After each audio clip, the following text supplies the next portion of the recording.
લીલિયાના પાંચતલવડા ગામે થયેલ મારામારીના કેસમાં પટેલની ફરિયાદની એફઆઈઆર થઈ પણ કાઠી શખ્સની ફરિયાદ નથી લેવાતી. અમરેલી જિલ્લાના લીલિયાના પાંચતલવડા ગામે ગત તારીખ 27 સપ્ટેમ્બર 2025ના રાત્રિના પટેલ અને કાઠી વચ્ચે મારામારીનો બનાવ બનેલ હતો. તું કાઠી છો એટલે અમારી નવરાત્રીમાં ન આવતો અને શેરીના છોકરા સાથે ન રહેતો, તેમ ઉમેશ ગોટીએ હાર્દિકભાઈ અનકભાઈ ખુમાણ બંને રહેઠાણ પાંચતલવડા વાળાને કહેતા બંને વચ્ચે બોલાચાલી થયેલ. બાદમાં તે જ રાત્રે 10:30 વાગ્યે ફરિયાદી હાર્દિક પોતાની શેરીમાં તેના ઘરે જતો હતો તે વખતે તે જ શેરીમાં રહેતા ઉમેશ ગોટી તથા તેના કાકા બંને જણાએ આવી હાર્દિક સાથે ગાળાગાળી કરી, ઢીકાપાટુનો માર મારી તેમજ ઉમેશ ગોટીએ છરી કાઢી હાર્દિક ખુમાણને ડાબા હાથમાં ઈજા કરેલ અને રાડારાડી થતા તેના પિતા અને ભાઈ આવી જતા તેને આ મારમાંથી છોડાવેલ હતો.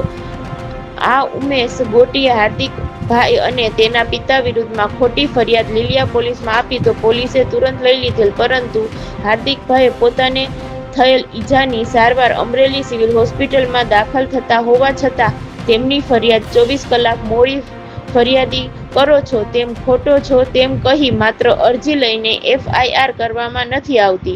ઉલટાના પાંચતલવડા સરપંચ સહિતના આગેવાનોને લીલિયા પોલીસ સ્ટેશને બોલાવી તેમના એવા નિવેદનો નોંધાવ્યા છે કે આવો કોઈ બનાવ જ બનવામાં આવેલ નથી. ફરિયાદ સાચી છે કે ખોટી એ સાબિત કરવાનું કામ કોર્ટનું છે, તો પોલીસ કોર્ટનું કામ શા માટે કરી રહી છે તે એક સવાલ છે. બ્યુરો ચીફ ઇલિયાસ કપાસ. હાર્દિકભાઈ અનકભાઈ નામ મારું, અને નવરાત્રિમાં અમારા કાઠી સમાજને આવવાની ના પડવાથી બબાલ થઈ હતી. એમાંથી એણે હાથે શરીરનો ઘા માર્યો હતો.